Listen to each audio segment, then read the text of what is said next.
ဖျားလို့ရေဘက်တက်ရင်အဆုတ်ထဲကိုရှေဝင်တက်လာကလေးတွေဖျားရင်ရေဘက်တိုက်ပြီးဖို့ကြောက်နေကြလားချုပ်ကရေဘက်တိုက်တယ်ဆိုရင်အဆုတ်ထဲကိုရှေဝင်တယ်လို့ပြောကြတာရှိပါတယ်ဒါတကယ်လားဆိုတော့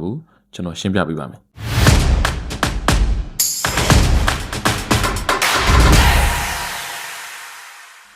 အားလုံးပဲမင်္ဂလာပါကောင်းတဲ့စီကန်နဲ့စီတိုင်း page ကနေအားလုံးပြန်လည်ကြိုဆိုလိုက်ပါရစေဒေါ်ကျော် help vlog မှာ follow များအားလုံးလည်းမင်္ဂလာပါကျွန်တော်တို့ကျွန်မတို့ပါကောင်းတဲ့စီကန်ရဲ့ပြင်နိုင်မိသားစုဆရာအောင်ဖြစ်ပါတယ်တကယ်တော့ရေဘက်တိုက်တာနဲ့အဆုတ်ထဲကိုရှေဝင်တာနဲ့ကလုံးဝမဆိုင်ပါဘူးခင်ဗျလူရဲ့ခန္ဓာကိုယ်မှာအသက်ရှူလမ်းကြောင်းနဲ့ကျွန်တော်တို့ရဲ့ဒီအရေးပြားမျက်နှာပြင်တွေကလုံးဝကိုတခြားစီပါကျွန်တော်တို့ရှူသွင်းနေတဲ့လေကကြတော့အဆုတ်ထဲကိုရောက်သွားပြီးတော့မှအရေးပြားအပေါ်မှာပုတ်တက်ပေးနေတဲ့ရှေကတော့အဆုတ်ထဲကိုလုံးဝမရောက်နိုင်ပါဘူးဒါကြောင့်အဖျားအရန်ကြီးတဲ့အခါမှာရေဘက်တိုက်ပေးခြင်းကကိုယ်ပူခြင်းကိုအပြင်ကိုထုတ်ပေးပြီးအဖျားတက်တာစေတဲ့အထီးရောက်ဆုံးသောနည်းလမ်းတစ်ခုဖြစ်ပါတယ်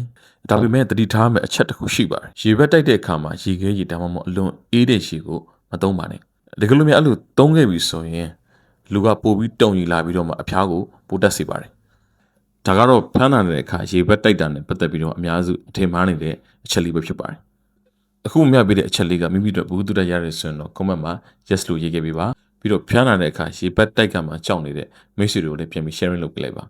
ဗီဒီယိုလေးကိုအဆုံးထိကြည့်ပြီးတဲ့အတွက်အားလုံးကိုကျေးဇူးတင်ပါတယ်ထုံးစံတိုင်းပဲသိကျင်တာလေးတွေရှိသေးတယ်အောက်က comment မှာဝင်ရောက်ရေးသားထားလို့ရပါတယ်တကယ်လို့မိမိတို့ကကျမကြီးနဲ့ပတ်သက်တဲ့ပြဿနာတစ်စုံတရာရှိခဲ့တယ်ဆိုရင်တော့ကျွန်တော်ရဲ့ကောင်းတဲ့ဆေးအောင်လူကိုယ်တိုင်လာရောက်ပြီးတော့မှတမင်ဆွေးနွေးလို့ရပါတယ်